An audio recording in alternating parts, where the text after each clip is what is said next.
En réalité, le président Bongo a porté de graves accusations contre la Libye qui le rend responsable de l'échec du comité ad hoc. Il reproche aux dirigeants de ce pays d'avoir refusé de recevoir la délégation du comité ad hoc. En réalité, si la délégation n'a pas été reçue par le leader Kadhafi lui-même, elle l'a été en revanche par ses collaborateurs. Quittant prématurément la conférence, le président Bongo a regagné Libreville, puis les États-Unis. Une atmosphère tendue pesait sur la salle de conférence.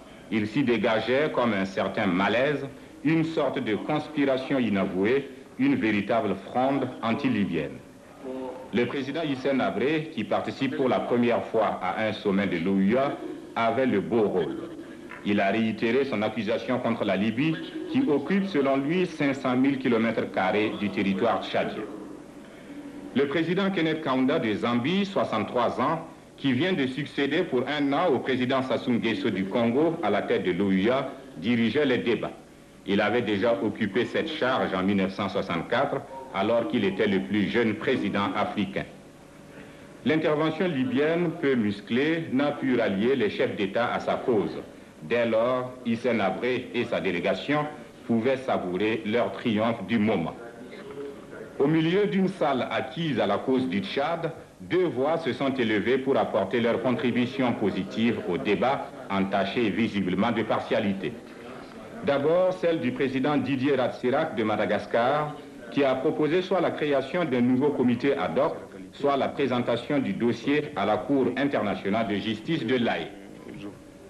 Ensuite, celle du président du CNR et du FASO, qui a totalement décrispé l'atmosphère. Le camarade Sankara a proposé la création d'un comité de chefs d'État. Comme à son habitude, il est allé droit au but, sans faux-fuyant, sans détour, comme dirait notre confrère Serge Théophile Balima. Son intervention était attendue avec une appréhension mêlée d'hostilité. On le sait en effet proche du colonel Kadhafi. Le camarade président, vous allez l'entendre, a réussi un tour de force en mettant dans sa poche toutes ses sommités réunies. Il rappelle tout d'abord l'exemple donné aux autres pays africains par le Mali et le Burkina Faso. Nous ne nous étions pas rencontrés, manière qui aurait donné beaucoup de mal, sinon même une impossibilité à se reconstruire. Et la Cour internationale de justice n'aurait rien pu faire. Mais aujourd'hui, le président nous a donné le meilleur exemple de fraternité dans cette salle.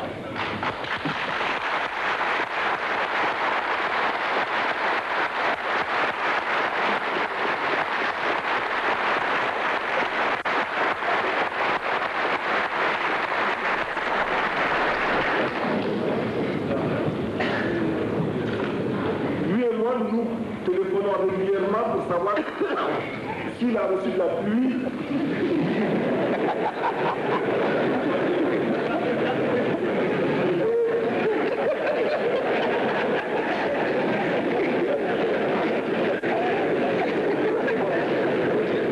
Il y a tellement de choses intimes entre eux, moi que je ne voulais pas me faire là-dessus. Je pense que tant que nous n'allons pas admettre les dirigeants libyens et les dirigeants tchadiens, côte à côte, face à face, il est illusoire pour nous de développer des arguments, quelle que soit la qualité de leurs valeurs, quelle que soit la beauté, la rhétorique, nous ne parviendrons jamais à résoudre le problème du Tchad. Au contraire, nous devons mettre tout à la disposition du Tchad et de la Libye jusqu'à notre susceptibilité. Et même s'il fallait passer des nuits et des nuits ici, il faudrait que nous le fassions parce que sur le terrain, d'autres veillent. Et ce qui m'inquiète le plus, Monsieur le Président, c'est que pour se défendre, aucun État ne recule devant les alliances et les compromis tactiques ou stratégiques. Aucun État ne discute sur les solutions pour obtenir la victoire ou pour écarter la guerre. Chacun devant la guerre se comporte exactement comme n'importe quel malade devant n'importe quel charlatan, acceptant tous les remèdes même ceux qui visiblement relèvent simplement de l'élucubration. Si nous levons la séance sans avoir proposé une solution, Monsieur le Président, vous en porterez l'entière responsabilité. Et pour ne pas être simplement celui qui porte des critiques, je voudrais vous dire que le Burkina Faso est prêt à rencontrer et les Tchadiens et les Libyens. J'ai déjà rencontré mon frère Christian Abré. Lorsque je serai sorti de cette salle, je passerai par la Libye et je dirai à Kadhafi qu'il a accusé de ne pas respecter l'Afrique. Est-ce que c'est vrai? Je lui poserai la question. Je souhaite que notre chef d'État veuille bien m'accompagner en Libye.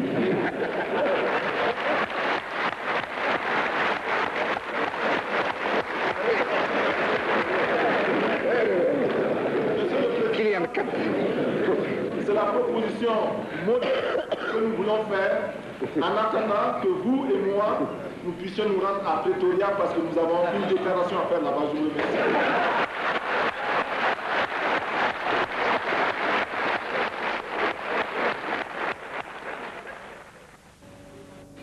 Les chefs d'État africains ont finalement décidé de placer une fois de plus leur confiance au président Bongo, malgré sa démission, et de reconduire purement et simplement le mandat du comité ad hoc dans sa composition initiale.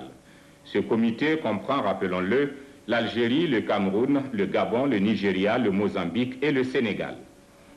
Au sujet de la de l'OUA, suivant le président Sankara. Et c'est pourquoi je voudrais proposer, Monsieur le Président, que nous établissions un barème de sanctions pour les chefs d'État qui ne répondent pas présents à l'appel, faisant en sorte que, par un ensemble de points de bonne conduite, ceux qui viennent régulièrement, comme nous par exemple, puissent être soutenus dans certains de leurs efforts. Exemple, les projets que nous soumettons à la BAD, la Banque africaine de développement, doivent être affectés d'un coefficient d'africanité. Les moins africains seraient pénalisés. Et comme cela, tout le monde viendra aux réunions ici. Le président du CNR et du FASO aborde maintenant le problème de la dette des pays africains. Nous estimons que la dette s'analyse d'abord de par ses origines. Les origines de la dette remontent aux origines du colonialisme. Ceux qui nous ont prêté de l'argent, ce sont ceux-là qui nous ont colonisés. Ce sont les mêmes qui géraient nos États et nos économies. Ce sont les colonisateurs qui endettaient l'Afrique auprès des bailleurs de fonds, leurs frères et cousins. Nous étions étrangers à cette dette. Nous ne pouvons donc pas la payer. La dette, c'est encore le néocolonialisme où les colonisateurs se sont transformés en assistants techniques. En fait, nous devrions dire qu'ils se sont transformés en assassins techniques. Et ce sont eux qui nous ont proposé des sources de financement, des bailleurs de fonds internes que l'on emploie chaque jour, comme s'il y avait des hommes dont le bâillement suffisait à créer le développement chez les autres. Ces bailleurs de fonds nous ont été conseillés, recommandés. On nous a présenté des montages financiers alléchants, des dossiers. Nous nous sommes endettés pour 50 ans, 60 ans, même plus. C'est-à-dire que l'on nous a amenés à compromettre nos peuples pendant 50 ans et plus. Mais la dette, c'est sa forme actuelle. Contrôlée, dominée par l'impérialisme. Une reconquête savamment organisée pour que l'Afrique, sa croissance, son développement obéissent à des paliers, à des normes qui nous sont totalement étrangères, faisant en sorte que chacun de nous devienne l'esclave financier, c'est-à-dire l'esclave tout court, de ceux qui ont eu l'opportunité, la ruse, la fourberie de placer les fonds chez nous avec l'obligation de rembourser. rembourser la dette, ce n'est pas une question morale. Ce n'est point une question de ce prétendu honneur que de rembourser ou de ne pas rembourser. Monsieur le Président, nous avons écouté et applaudi le Premier ministre de Norvège lorsqu'elle est intervenue ici même. Elle a dit, elle qui est européenne, que toute la dette ne peut pas être remboursée. La dette ne peut pas être remboursée. La dette ne peut pas être remboursée parce que, d'abord,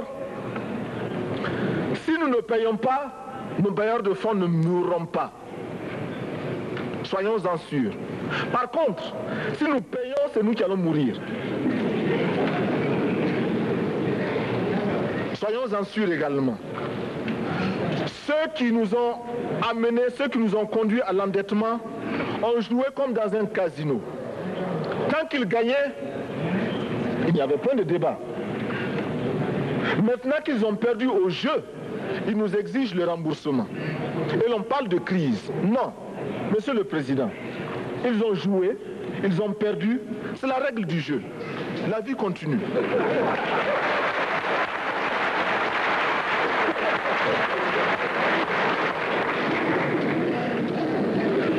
Nous ne pouvons pas rembourser la dette parce que nous n'avons pas de quoi payer. Nous ne pouvons pas rembourser la dette parce que nous ne sommes pas responsables de la dette. Nous ne pouvons pas payer la dette parce qu'au contraire, les autres nous doivent ce que les plus grandes richesses ne pourront jamais payer, c'est-à-dire la dette de sang. C'est notre sang qui a été versé. On parle du plan Marshall qui a refait l'Europe économique. Mais on ne parle jamais du plan africain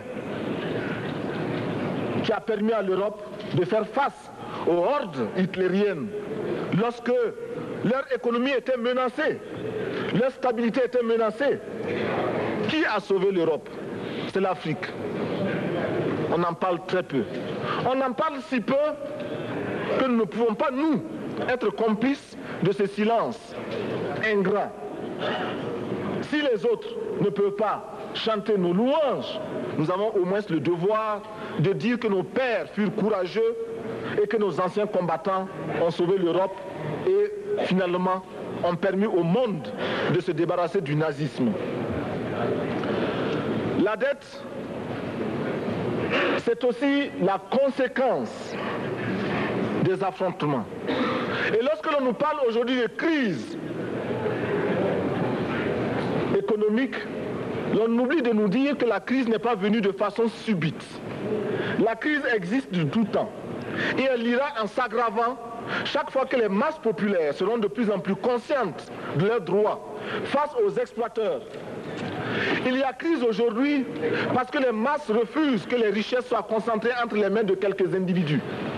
Il y a crise parce que quelques individus déposent dans des banques à l'étranger des sommes colossales qui suffiraient à développer l'Afrique. Il y a crise parce que face à ces richesses individuelles que l'on peut nommer, les masses populaires refusent de vivre dans les ghettos, dans les bas quartiers. Il y a crise parce que les peuples partout refusent d'être dans Soweto face à Johannesburg. Il y a donc lutte et l'exacerbation de cette lutte amène les tenants du pouvoir financier à s'inquiéter. On nous demande aujourd'hui d'être complices de la recherche d'un équilibre. Équilibre en faveur des tenants du pouvoir financier, équilibre au détriment de nos masses populaires. Non, nous ne pouvons pas être complices. Non, nous ne pouvons pas accompagner ceux qui sucent le sang de nos peuples et qui vivent la sueur de nos peuples. Nous ne pouvons pas les accompagner dans leur démarche assassine. Monsieur le Président, nous entendons parler de clubs. Club de Rome, club de Paris, club de partout. Nous entendons parler du groupe des 5, du groupe des 7, du groupe des 10, peut-être du groupe des 100, et que sais-je encore. Il est normal que nous créions notre club et notre groupe.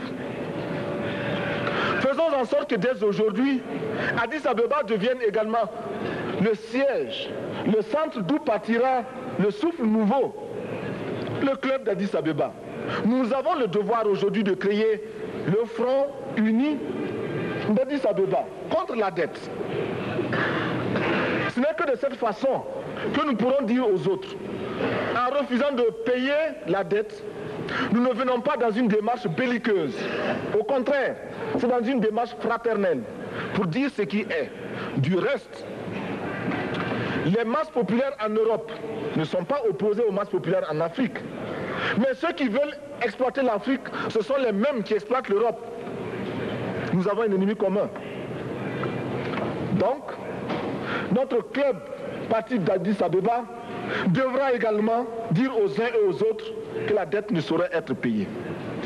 Et quand nous disons que la dette ne saurait être payée, ce n'est point que nous sommes contre la morale, la dignité, le respect de la parole.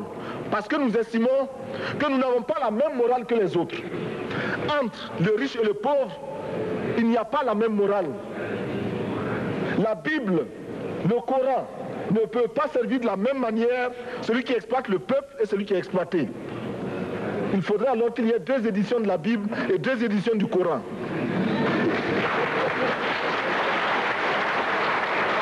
Nous ne pouvons pas accepter qu'on nous parle de dignité. Nous ne pouvons pas accepter que l'on nous parle de mérite de ceux qui payent et de perte de confiance vis-à-vis de ceux qui ne paieraient pas. Nous devons au contraire dire que c'est normal aujourd'hui. Nous devons au contraire reconnaître que les plus grands voleurs sont les plus riches. Un pauvre, quand il vole, ne commet qu'un larcin ou une peccadille, tout juste pour survivre par nécessité. Les riches, ce sont eux qui volent le fisc, les douanes et qui exploitent les peuples. Monsieur le Président, ma proposition ne vise pas simplement à provoquer ou à faire du spectacle. Je voudrais dire ce que chacun de nous pense et souhaite. Qui ici ne souhaite pas que la dette soit purement et simplement effacée? Celui qui ne le souhaite pas, il peut sortir, prendre son avion et aller tout de suite à la Banque mondiale payer. Tous nous souhaitons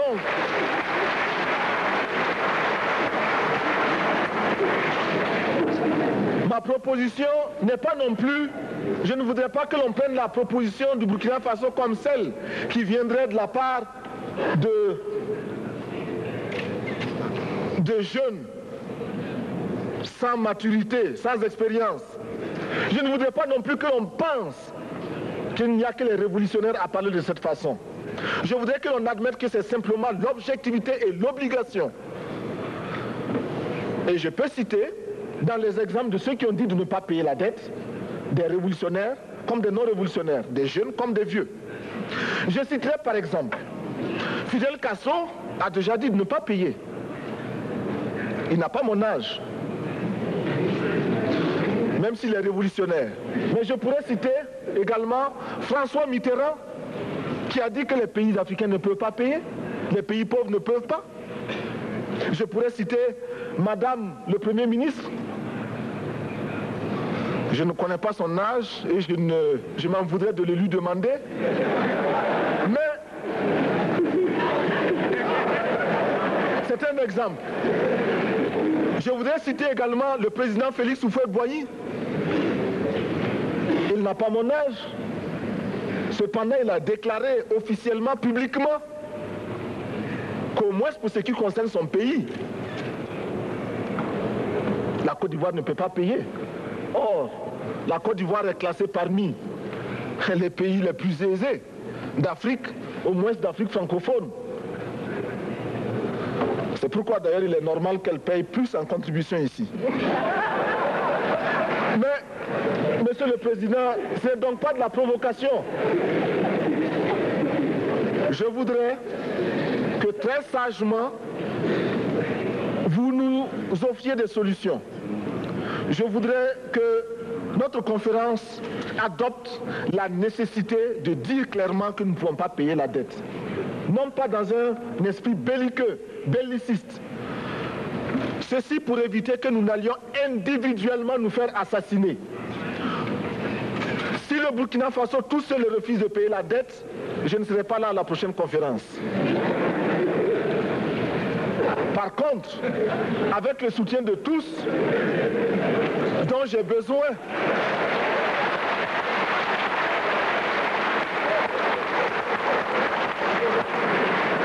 avec le soutien de tous, nous pourrons éviter de payer. Et en évitant de payer, nous pourrons à notre développement. Et je voudrais terminer en disant, chaque fois qu'un pays africain achète une arme, c'est contre un Africain. Ce n'est pas contre un Européen. Ce n'est pas contre un Asiatique. C'est contre un Africain. Par conséquent, nous devons également, dans la lancée de la résolution de la question de la dette, trouver une solution au problème de l'armement. Je suis militaire et je porte une arme. Mais Monsieur le Président, je voudrais que nous nous désarmions. Parce que moi, je porte l'unique arme que je possède et d'autres ont camouflé les armes qu'ils ont.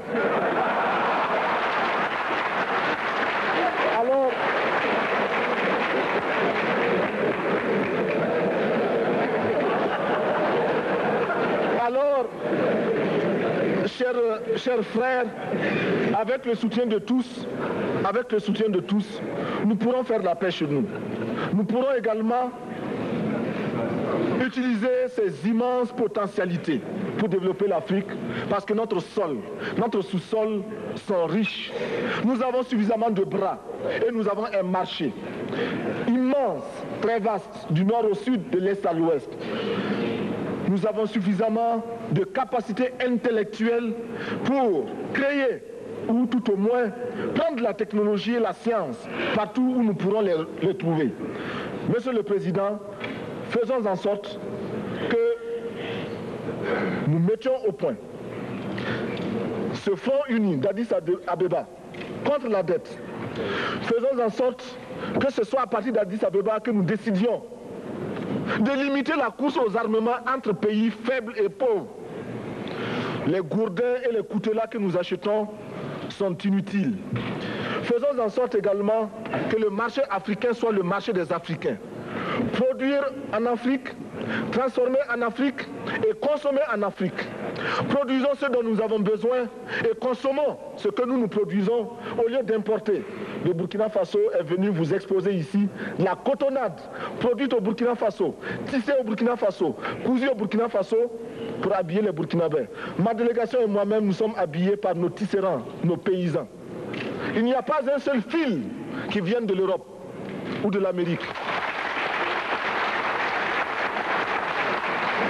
Je ne fais pas un défilé de mode, mais je voudrais simplement dire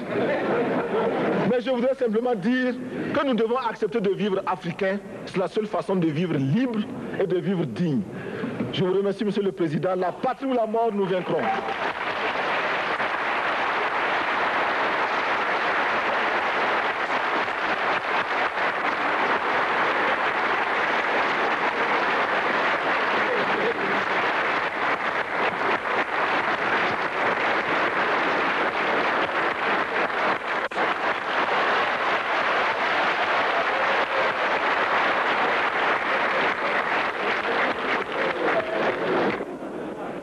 Notre Faso d'Anfani est allé à la conquête du continent africain. Pour un coup d'essai, ce fut un coup de maître. Le succès a été total.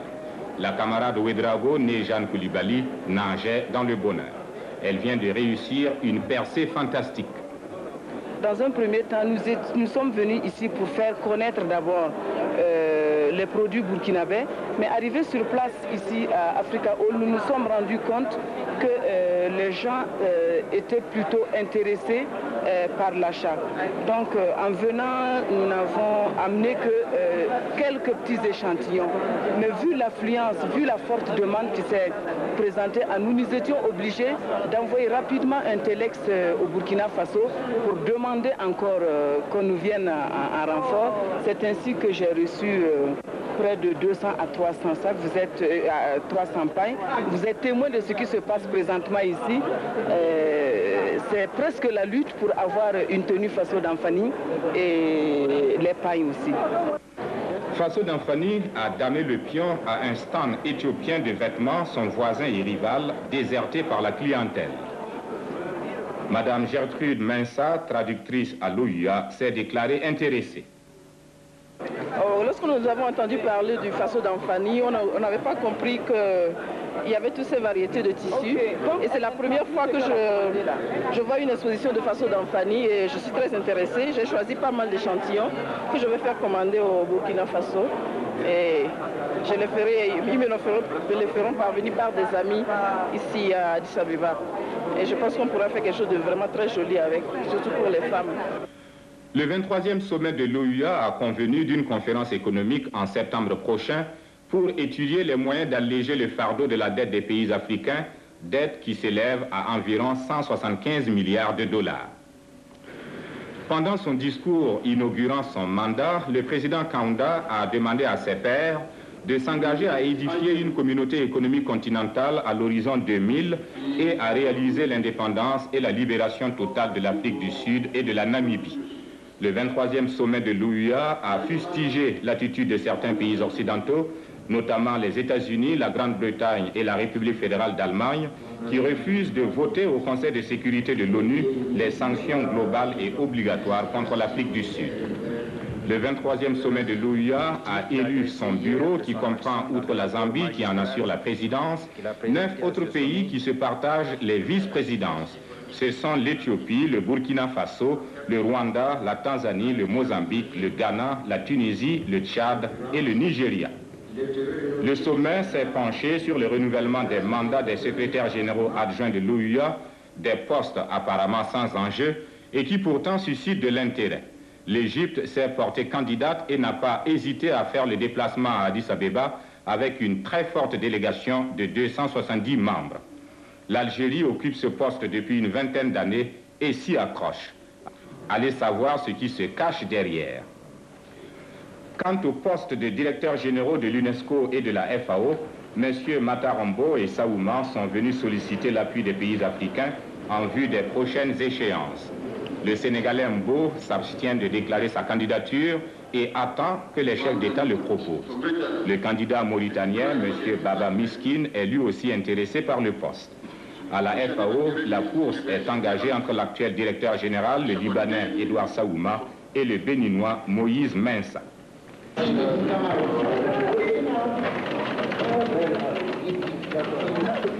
Toujours au rendez-vous des événements, les médias se sont mobilisés pour transmettre au monde entier l'information utile. Malheureusement, ils ne rencontrent pas toujours la disponibilité souhaitée. Ils ont par exemple été chassés comme des malpropres juste avant l'intervention du président Bongo sur le Tchad. Que sont-ils donc venus chercher à Addis Abeba?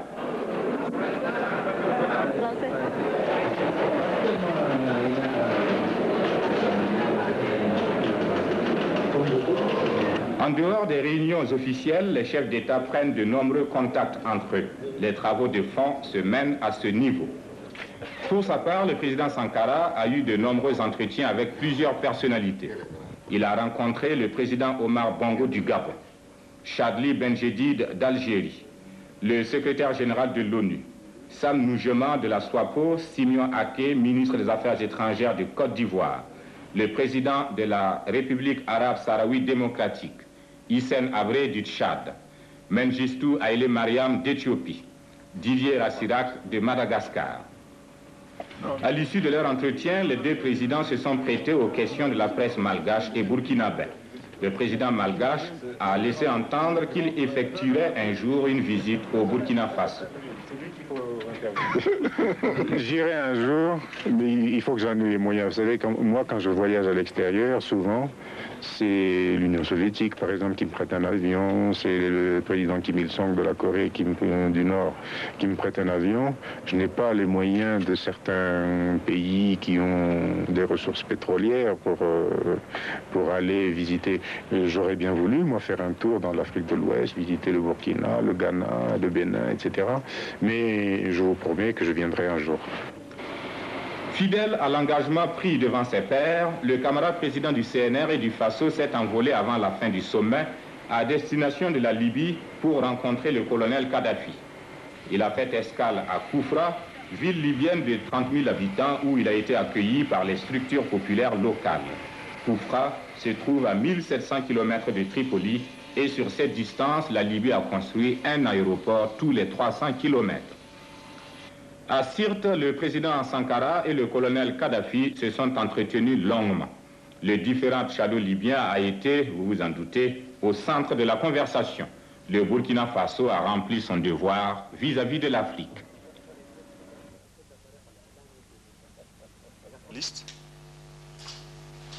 Je tiens à vous remercier d'avoir répondu à mon invitation et je tiens votre présence comme l'expression de votre souci d'objectivité. À tous ceux d'entre vous venus de l'étranger qui ont fait le déplacement de Ouagadougou, soyez en remerciés au nom du CNR, car votre présence ici est le témoignage de l'intérêt que vous, et à travers vous, l'opinion de vos pays respectifs, portez à l'expérience révolutionnaire naissante en Haute-Volta.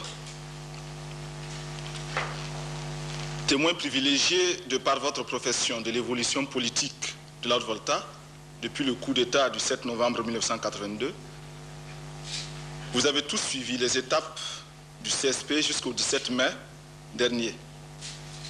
Jusqu'à cette date, nous avions posé des jalons de la libération de notre pays de toute tutelle et marqué le pas vers la restauration d'une vraie démocratie, d'une vraie justice sociale.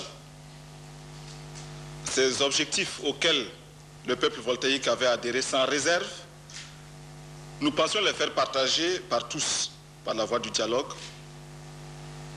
de la discussion et de la persuasion. Dans toutes les initiatives, nous nous sentions bloqués par des forces antiprogressistes qui, pour se couvrir, invoquaient les pesanteurs sociales ou sociologiques. À aucun moment, nous ne nous sommes départis de l'esprit du dialogue. Et nous prenions le temps, parfois trop de temps, pour expliquer nos initiatives et convaincre les réticences. Et à mesure que les idées progressistes se développaient au sein des larges couches de la population, la réaction intérieure comme extérieure se sentait menacée par ce courant populaire. Il n'était plus alors étonnant qu'elle utilise la force pour interrompre ce processus. C'est le sens du coup d'État du 17 mai dernier. On nous a alors accusés de tous les torts, d'avoir notamment frauduleusement introduit des armes en direction de Pau, d'avoir invité le colonel Kadhafi à l'insu du chef de l'État, d'avoir tenté d'imposer un type de société, et j'en passe. Sur toutes ces questions, nous sommes disposés à vous donner non seulement des explications, mais aussi des preuves matérielles qui ont été cachées aux voltaïques. Madame, Messieurs les journalistes, la grande tribune que m'offre votre présence ici me permet de dire et de redire au peuple voltaïque et à tous les peuples du monde que la révolution voltaïque n'est dirigée contre aucun peuple, contre aucun État. Elle se veut une prise en main par notre peuple de ses propres destinées à travers une conscience politique claire et une reconversion des mentalités. Aussi, me permettrez-vous d'adresser tous mes remerciements à ces millions de voltaïques qui, depuis le 7 novembre 1982, nous ont toujours fait confiance, à tous ceux qui se sont battus contre l'arbitraire du 17 mai dernier, nous adressons également nos remerciements. Qu'ils se soient battus à l'ombre ou au grand jour, qu'ils se soient battus de manière concrète ou de par leurs critiques pertinentes. Nos remerciements vont également à ces millions de lecteurs, d'auditeurs et de téléspectateurs étrangers qui ont pour la Haute-Volta et pour la Révolution cette réelle sympathie que nous tâchons de toujours mériter. La patrie ou la mort, nous vaincrons. Je vous remercie. Je vous remercie, Monsieur le Président. Le sens de votre déclaration nous amène tout droit à aborder les causes politiques du coup d'État du 4 août. Et c'est ce qui constituera le premier volet de la situation politique intérieure. Et c'est à la radiodiffusion nationale que revient le privilège de vous poser la première question.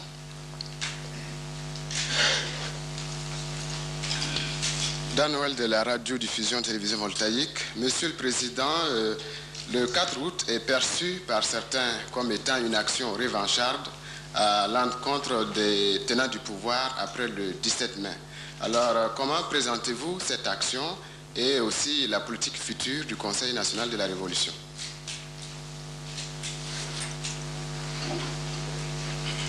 Oui, c'est exact. J'ai moi aussi entendu de telles analyses.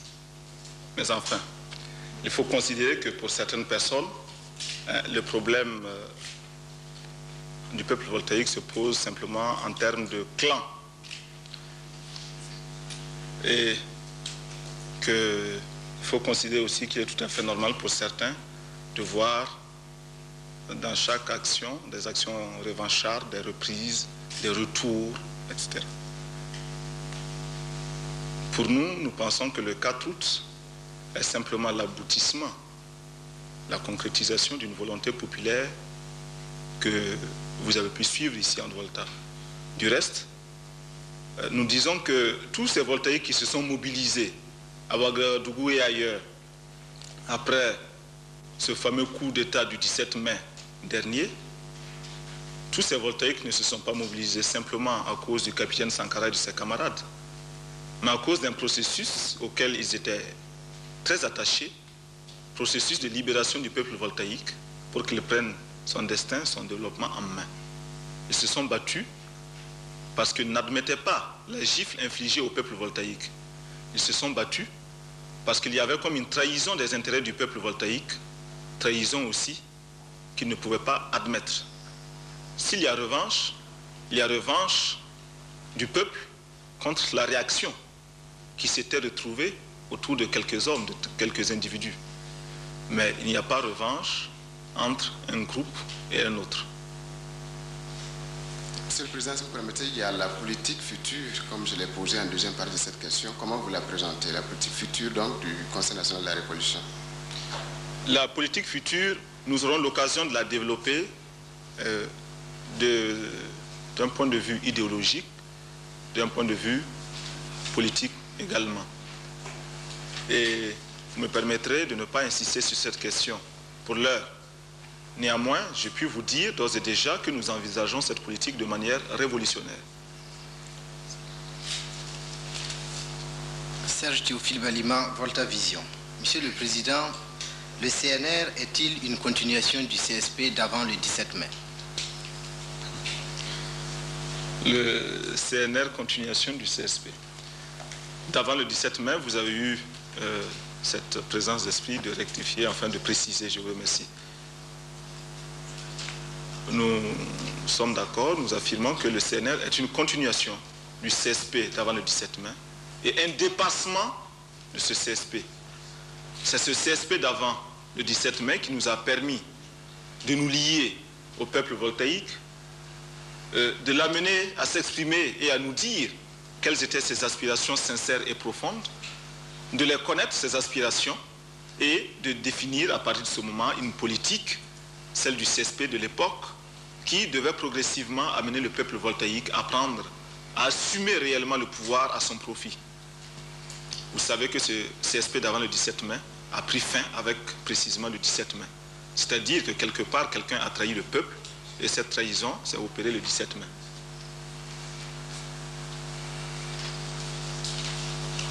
Luc Adolphe Thiao de Carrefour Africain.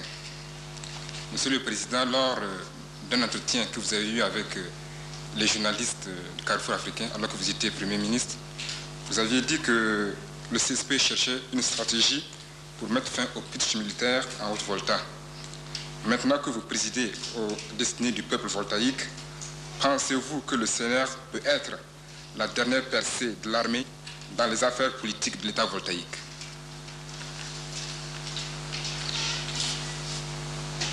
En tout cas, nous le souhaitons. Et nous sommes convaincus que la meilleure façon de limiter l'usurpation du pouvoir par un groupe d'individus, militaires ou non, c'est de responsabiliser d'abord le peuple. Entre des fractions, entre des clans, on peut perpétrer des complots et des coups d'État. Contre le peuple, on ne peut pas perpétrer un coup d'État durable. Et par conséquent, la meilleure façon pour nous d'éviter que l'armée ne confisque à elle seule, pour elle seule le pouvoir, c'est de faire partager d'ores et déjà ce pouvoir par le peuple voltaïque. C'est ce vers quoi nous tendons. Richard Amigo de l'agence voltaïque de presse. Monsieur le Président, à l'avènement du CSP le 7 novembre 1982, beaucoup d'observateurs politiques vous en ont attribué la paternité. Si tel était le cas, pourquoi n'avez-vous pas pris la direction politique, ce qui aurait pu du reste éviter les événements du 17 mai? C'est bien dommage. Il y a des observateurs qui voient les problèmes politiques comme des bandes dessinées. Il faut un Zorro, il faut une vedette, Non, le problème de la Haute-Volta est plus sérieux que cela. Et ça a été une grave erreur que d'avoir cherché, coûte que coûte, un homme, une vedette, jusqu'à en créer, c'est-à-dire attribuer la paternité au capitaine Sankara qui en fut le cerveau, etc. Je vous dirais que le 7 novembre est une histoire très complexe, pleine d'anecdotes. Le 7 novembre a donné naissance à un pouvoir qui était très hétérogène et un pouvoir très composite, avec ses contradictions inévitables.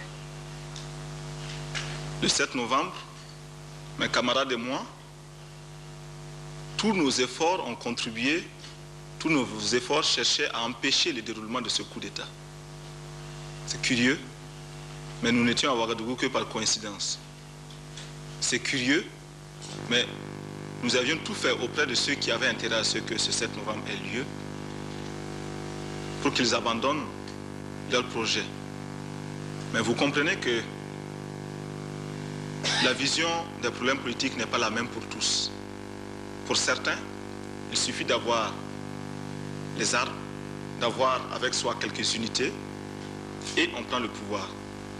Pour d'autres, et c'était notre conviction, le pouvoir doit être d'abord l'affaire d'un peuple conscient.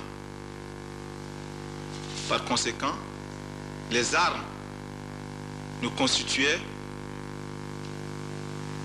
qu'une solution ponctuelle, occasionnelle, complémentaire. Il n'y a pas de problème, nous les suivrons. Si au contraire ils en veulent, nous les suivrons également. Donc, nous n'allons pas utiliser l'entrée du Mali à l'UMOA, notre droit de veto au niveau de l'UMOA contre le Mali, comme un moyen de pression, de chantage. Si nous devions en parler, ce serait dans un autre cadre et nous n'avons pas l'intention de mêler aussi ce problème, cette question de l'UMOA qui a bien servi, qui a servi très commodement ceux qui n'avaient pas d'autres arguments, avec cet autre problème artificiel auquel vous faisiez allusion et que je ne connais pas. Monsieur le Président, si le soutien des pays africains au mouvement de libération a toujours été unanime, il n'en est pas de même sur les questions du conflit tchadien et du Sahara occidental. Monsieur le Président, je voudrais savoir la position de la révolution voltaïque sur ces deux questions. La position de la révolution voltaïque est inscrite dans la proclamation du 4 août. Vu la proclamation du 4 août, nous soutenons tous les mouvements de libération. Monsieur le Président, vous l'avez dit au début, comme par symbole, vous avez installé votre quartier général au Conseil de l'Entente. Il semble cependant que certains pays du Conseil de l'Entente sont farouchement hostiles au Conseil national de la Révolution. Lesquels? Je ne peux pas les citer, Monsieur le Président. Mais tant que vous ne les citerez pas, je ne pourrai pas vous répondre non plus. Bon, par exemple, la Côte d'Ivoire, le Togo ou le Niger. D'accord. J'ai eu des contacts avec les dirigeants de ces pays, voisins, amis et frères. Des contacts téléphoniques extrêmement rassurants, par lesquels contacts ils nous ont également assuré en retour de leur soutien et de leur désir sincère de voir la Haute-Volta s'engager dans une voie de développement, dans la stabilité, comme ils le précisaient généralement. Ils l'ont précisé tous. Je tiens le président Houphouët-Boigny, le président Eyadema, le président Sékou Touré pour des hommes de parole, des hommes d'honneur, et je n'ai pas de raison d'en douter.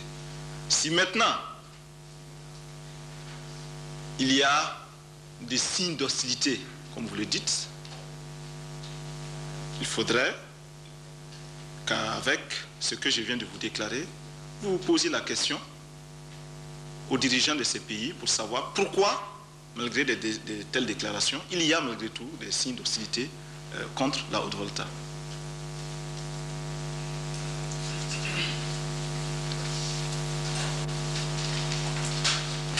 Rachid Lourjan du journal Moudjahid, Algérie.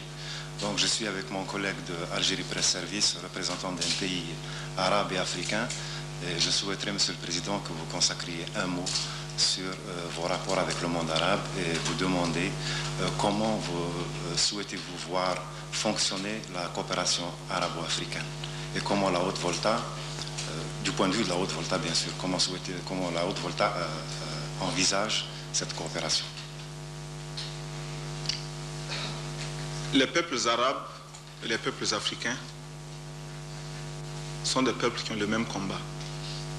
Il y a chez les peuples arabes comme chez les peuples africains la même dictature, le même système d'oppression, le même système d'inféodation et de développement de l'impérialisme. Tout a été utilisé pour opposer le peuple arabe au peuple africain et vice-versa.